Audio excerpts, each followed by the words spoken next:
China is planning to build a nuclear power plant on the edge of the Gobi Desert that would be the first in the world to use molten salt as the fuel carrier and coolant. China has spearheaded revolutionary clean energy through thorium nuclear reactors. New technology boasts unprecedented environmental benefits through the use of a safer alternative to conventional uranium-fueled systems. Beijing recently initiated construction on the globe's first pilot thorium molten salt reactor plant in the Gobi Desert, and it is expected to be completed by 2029. While American researchers are bogged down with theoretical modeling and feasibility reports, Chinese engineers are actively implementing the revolutionary technology. The project is significant to China's increasing number of cutting-edge energy solutions, one of the biggest milestones in their technological leadership. But what exactly makes this project so revolutionary? It's not just where it's being built, but how it works. This isn't your typical nuclear tech. It's cleaner, safer, and might just change everything. So how do molten salt reactors actually work? How do molten salt reactors work? Molten salt reactors represent a remarkable and groundbreaking advancement in nuclear technology, characterized by their unique and innovative reactor cooling methods and effective fuel management systems. As opposed to the traditional nuclear reactors that employ more conventional means of cooling, molten salt systems stand out due to their utilization of molten salt as the primary coolant and even incorporating it in certain designs as the actual fuel matrix. This unique attribute is based upon the utilization of molten fluoride or chloride salts, which have the reputation of being outstanding substances for effectively transferring heat and fuel containment, thereby enhancing the overall efficiency and safety of the reactor. The early history of molten salt reactors is particularly intriguing and fascinating, with significant advances, the United States being at the forefront as a pioneer in this new field. In the mid-20th century, the nation was home to two groundbreaking and forward-thinking experimental facilities that set the stage for later development. The aircraft reactor experiment underscored and demonstrated the staggering potential of achieving the technology in a remarkably compact form, which was a vital aspect of its design and functionality. Meanwhile, the molten salt reactor experiment provided persuasive evidence that it was indeed feasible to successfully utilize a thorium fuel cycle in the innovative setting of a breeder reactor design, and new windows of opportunity in nuclear energy were created. These innovative and groundbreaking experiments provided a solid foundation for the ongoing development and evolution of molten salt reactors. They introduced significant principles and concepts that have had a lasting impact on the designs being implemented and have influenced their evolution ever since. But now comes the real question: how do these futuristic reactors actually work? We've seen the promise, but what's happening inside the core? Let's take a closer look at the science that drives this nuclear breakthrough. The primary operating mechanism that serves as the foundation for the functioning of molten salt reactors is basically built around a highly developed and innovative core design. This particular design supports the continuous cycling of a mixture containing both fuel and coolant in a cycle. In this particular type of core, the fission of nuclei takes place, which is primarily triggered by the collision between fast neutrons and heavy, unstable atomic nuclei. This collision ultimately results in the production of lighter atomic elements, with the generation of new neutrons as a byproduct. The neutrons in this system play an exceedingly vital and significant role in the whole process of energy production that we are addressing here. They have two main functions to play. In one role, they are engaging with the fuel elements in order to maintain the fission reaction, which works to provide continued nuclear reactions, while in their second role, they are capable of donating their energy to the molten salt. Their energy donation works to induce a heating of the molten salt, thereby rendering the molten salt considerably hotter. As a result of the heating by this hot fluid, which is now at an increased temperature, it is circulated throughout the system. Ultimately, This heated fluid deposits its heat energy into a secondary fuel loop, which typically works to produce a steam turbine for driving electrical generation. Among the most significant and robust advantages that molten salt reactors possess are their inherently enhanced safety characteristics. In comparison with traditional nuclear reactors, which operate primarily by using water as their fundamental coolant, molten salt reactors offer a variation that minimizes some of the hazards. Water, despite being excellent in numerous aspects, also possesses some glaring weaknesses that become issues in the context of using it in the operation of such reactors. For instance, the relatively low boiling point of water, at 100 degrees Celsius, necessitates the use of high-pressure piping systems to maintain the water in its liquid state during operating conditions.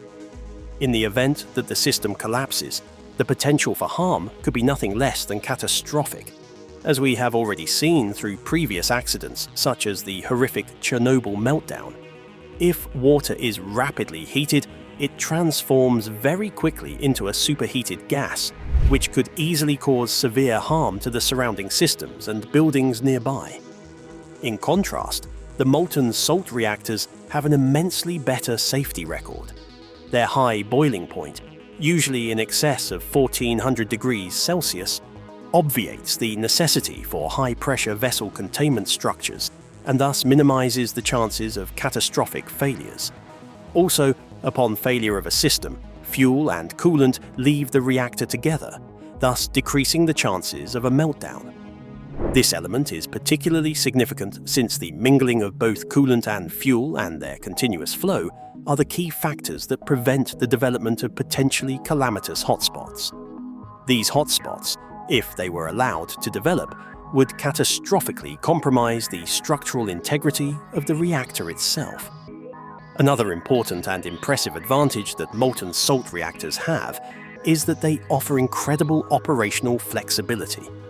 In these advanced systems, the flow of the molten salt can be maintained continuously, and this makes it possible to introduce new fuel into the reactor without the need for a complete shutdown of the reactor itself.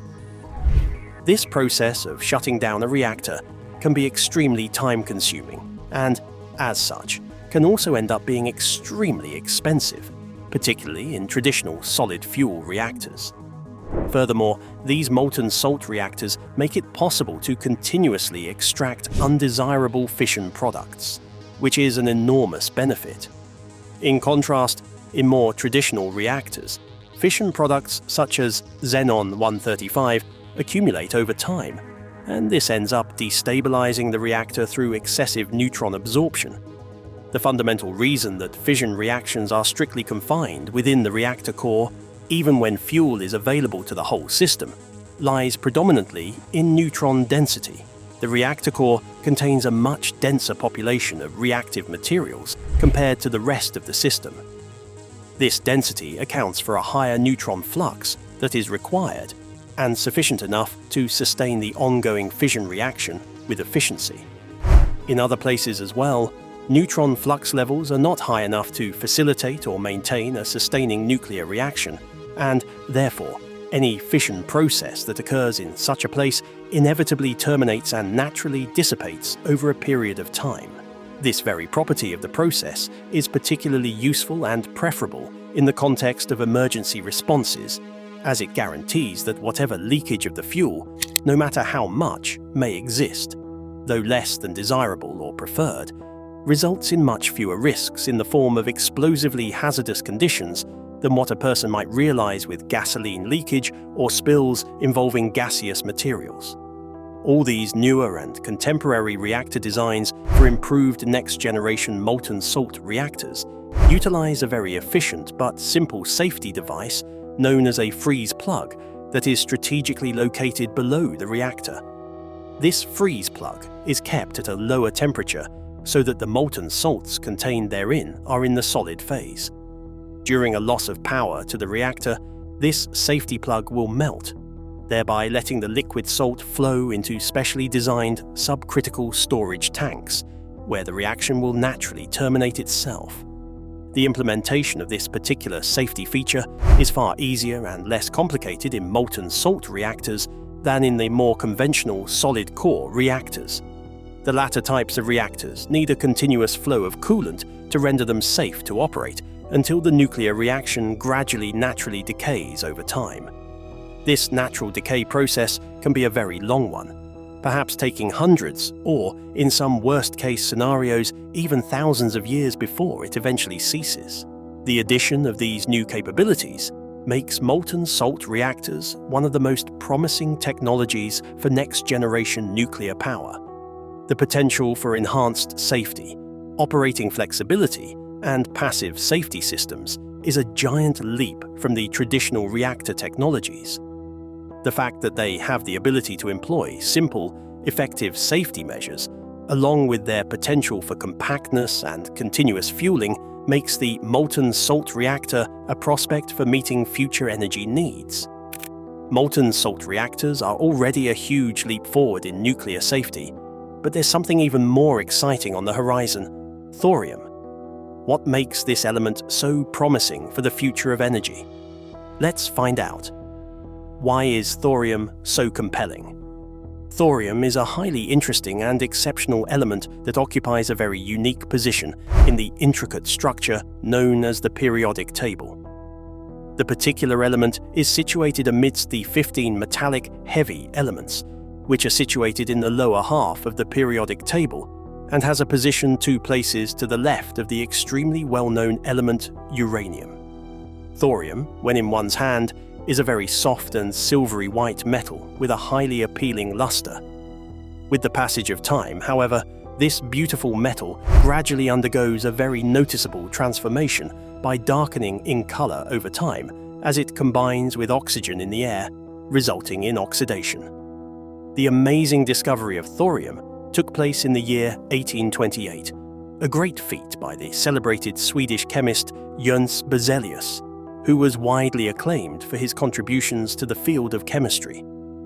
This particular element was named thorium after Thor, the greatly revered Norse god of thunder, a figure who has gained great popularity once again in recent years as one of the mythological avengers of modern popular culture. In a curious turn of fate, it was not until 6 years after the initial discovery of thorium that its radioactivity was initially detected. This important discovery was made due to comprehensive studies conducted by the celebrated scientist Marie Curie, whose pioneering efforts in radioactivity are well documented and celebrated around the globe. In its natural state, thorium is most typically found in the form of a single stable, isotopically occurring compound, thorium-232. While technically unstable, the isotope has an extremely slow rate of decay, a half-life of more than 14 billion years, astonishingly close to the time for our universe's very existence. One of the most compelling and powerful arguments presented regarding thorium is that it is incredibly ubiquitous, or that it exists in trace quantities virtually everywhere on Earth. Scientists estimate that thorium exists at a concentration level about 3 to 4 times greater than uranium in the Earth's crust.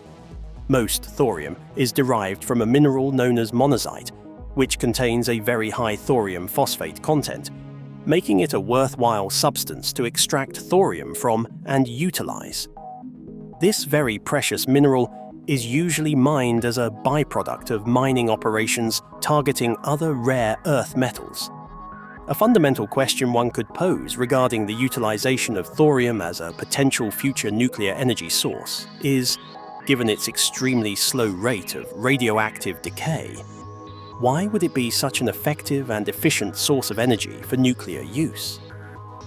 The answer lies in the unique properties of thorium-232. Although it is not fissile, meaning it cannot be directly subjected to nuclear fission, it still has the useful property of being fertile, and therefore it can be converted into fissile material. This is accomplished by a series of carefully controlled nuclear reactions.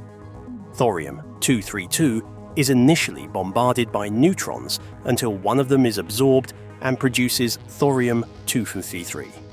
This isotope also undergoes change through a process known as beta decay. In this very process, one neutron in the nucleus is changed to a proton, creating the element protactinium-233. Then, one more instance of beta decay is recorded, in which one more neutron is converted to a proton, which ultimately leads to the formation of uranium-233.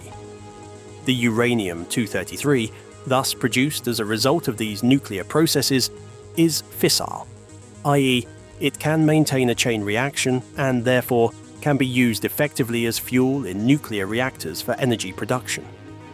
The most notable thing about uranium-233 is that it performs better than other very used nuclear fuels, such as uranium-235 and plutonium-239. The reason behind its strength is that it captures fewer neutrons while releasing a bit more than 2 neutrons per fission process. Even though the process seems to be complex with its various steps, it is actually a significant advantage in nuclear reactor design. The breeding process, which is very important to convert thorium into a usable format, can be accomplished in 2 ways. One process is carried out outside the reactor itself by an external process, and the other process is carried out by the operational processes of the reactor.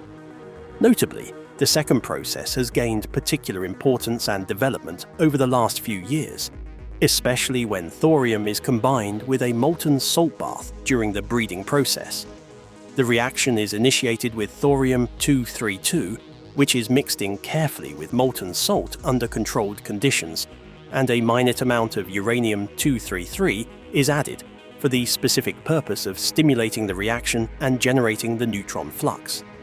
Neutron flux plays a critical role in efficiently initiating the breeding reaction. Following the stimulation of the breeding reaction, it arrives at a phase where it attains a state of self-sustenance and continues producing energy without needing to be replenished from an outside source.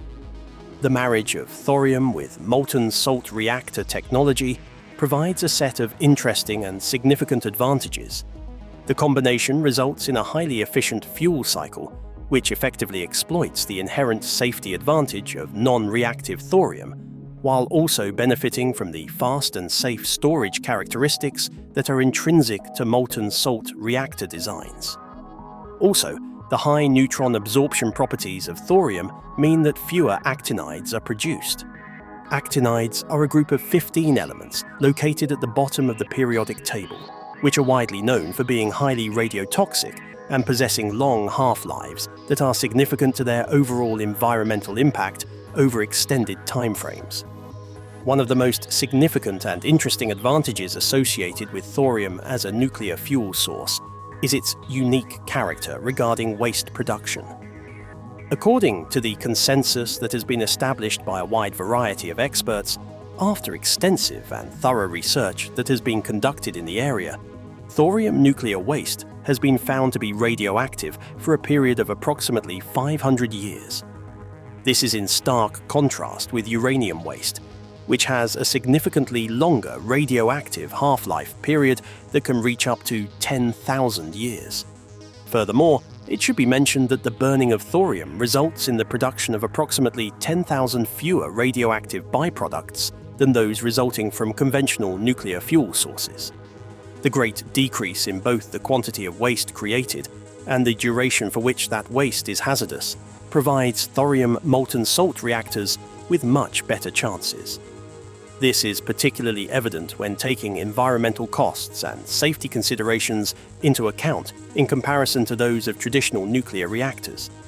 Even if these strong incentives are allowed, a question remains: where are these thorium molten salt reactors? But here's the catch. Despite all the promising potential, thorium reactors haven't quite taken off yet. What went wrong? Or more intriguingly, what's been holding us back from fully embracing this groundbreaking technology? The world's first thorium salt reactor. The intriguing history of thorium reactors develops an intriguing turn if we explore its historical evolution. In the post-World War II era, scientists started an ambitious campaign to develop miniature nuclear flight propulsion systems. This trailblazing venture undertaken by the erudite scientist Alvin Weinberg at the Oak Ridge National Laboratory, was a 2-decade-long run of consistent research and development. Under the brilliant leadership of Weinberg, his steadfast team achieved monumental and historic success in the complex process of designing and successfully running the world's first molten salt reactors. Their work was motivated by an ambitious and far-sighted vision: the ambitious project of establishing a fusion-powered desalination plant, all under the patronage of the Atoms for Peace program, aimed at fostering the peaceful application of nuclear energy to the service of mankind. The ambitious program, however, was plagued by a series of critical and complex issues that hindered its progress. Although it began with great promise and potential, the program was simply not able to develop or progress beyond the limitations of the 1970s era. The United States drifted substantially away from its initial strategic trajectory towards the adoption of uranium reactors for a series of reasons, primarily lowered operational costs and a decrease in the level of technical sophistication necessary. Another profound advantage of the utilization of uranium reactors was their capability to generate substantial amounts of plutonium, which played a valuable part in the program's overall decision-making process. Nowadays, the Oak Ridge molten salt reactor experiment has reached a status of unprecedented significance, serving as the standard for research on thorium molten salt reactors. This can be observed as most of today's projects in this field are drawing much inspiration from the experiment, particularly in its groundbreaking and innovative character. Thorium reactors are making waves in the energy world, but what's next? Will they lead the charge in the race for clean energy, or will other technologies outpace them? Let's dive into the global competition and see what's on the horizon. What's the real future of energy? The current global landscape for the expansion of thorium energy is one that presents a breathtaking panorama filled with diverse initiatives and ambitions. India, a nation that is rich in thorium deposits but has relatively modest reserves of uranium, has made its own ambitious plans. It aspires to derive 30% of its total energy needs from thorium sources by 2050. Russia has also been greatly interested in thorium energy, having recently achieved the production of thorium-based nuclear fuels. But it is China that has quite obviously emerged as the global leader in the field of thorium reactor technology, owing in large part to its vast and rich thorium deposits, which provide an enormous head start in the new industry. Though the precise sizes of their thorium reserves are not disclosed, China's reserves are estimated to provide for all of the nation's future energy needs for an astounding duration of over 20,000 years. The intense investment of China in the field of thorium research is well indicated by the scale of their financial investments. To illustrate this point, one can observe with interest that as early as in the year 2011, they had already invested a huge sum of $450 million specifically in the fields of thorium salt reactor research. In a great example that attests to the innovative character of the Oak Ridge laboratory design, China began construction on the TMSR LF-1 back in 2018. This innovative venture is characterized as an experimental thorium salt reactor, and quite remarkably, it was finished in the year 2021. Quite interestingly, this state-of-the-art installation happens to be situated in a rather remote and secluded area, some 120 kilometers northwest of Wuwei City, found in the Gansu province, amidst the open expanses of the Gobi Desert. This particular strategic point identifies and highlights another significant advantage that is associated with thorium salt reactors. That is, their excellent property of being effectively developed in isolated desert regions, where there are virtually no inhabitants living within the vicinity. This virtue is facilitated by the unique characteristic of these reactors, which do not require a water cooling system to operate effectively. This characteristic is another benefit, given the fact that in the event such a plant was to deteriorate or experience a fault within such a far-off location, the likelihood of it harming anyone would be extremely low, thereby giving a greater degree of security to the people who would otherwise be harmed. The reactor was cleared for use in 2023, initially running in batch mode with a closed system for 5 to 8 years. It will then transition into continuous operations, enabling continuous fuel refueling and waste extraction. Though this plant still remains largely experimental, with a small thermal output of 2 megawatts and no capacity for electricity generation, recent data indicates that its success has been invaluable in terms of learning for the construction of larger power-generating reactors. China is rapidly expanding its plans for this technology. Interestingly, details of their new Thorium reactor project were inadvertently disclosed in an environmental assessment report published by the Shanghai Institute of Applied Physics. The reactor plant is scheduled to be commissioned in 2025, and operation is to be finished by 2029, with a maximum heat production capacity of 60 megawatts. The report suggests that while the reactor will continue to be utilized for research purposes primarily by scientists, it will be integrated into a number of energy systems. They include a base wind energy base, solar energy base station, energy storage molten salt power station, hydrogen production system, and thermal power station. All these diverse energy sources will be linked by an intelligent grid, which will supply low-cost, low-carbon, stable, and sufficient electricity for industrial manufacture. The innovation appears to be a significant benchmark in the commercial use of thorium power, particularly in industry.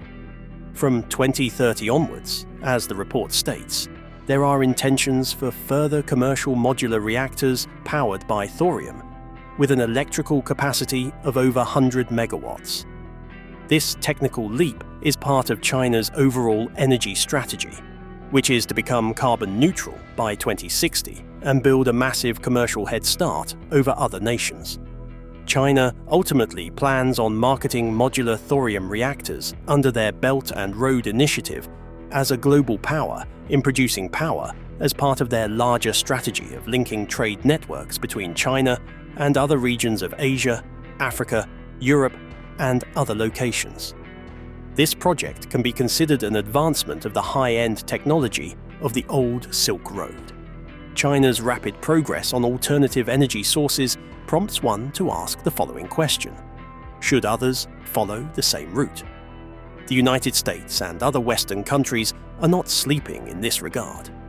In the US, Bill Gates' TerraPower has entered into a collaborative agreement with the Oak Ridge National Laboratory to resume work on clean nuclear energy technologies. The firm is pushing ahead with the development of a new natrium reactor in Wyoming. Though this power plant will burn uranium rather than thorium as its fuel, it uses an up-and-coming molten salt system on sodium, the source of its name. The technology is not new, but it is being revisited to leverage an improved energy storage design. The plan is to store heat from the sodium molten salt in a chloride salt heat bank, and this can then be utilized to produce electricity as needed, making nuclear power generation responsive to power grid demand. The plant has a possible capacity of 345 megawatts and is scheduled to begin operation by 2030. Large developments are also underway in Europe. The French-Netherlands Nuclear Abundant Affordable Resourceful Energy for All (NAREA) consortium has entered into a strategic industrial agreement to work on molten salt reactors, more particularly modular ones.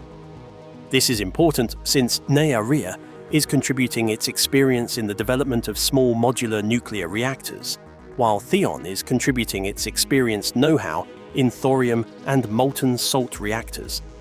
Currently, NAREA is developing an extra small molten salt reactor that would generate approximately 40 megawatts of power, with plans for large-scale manufacturing in 2030.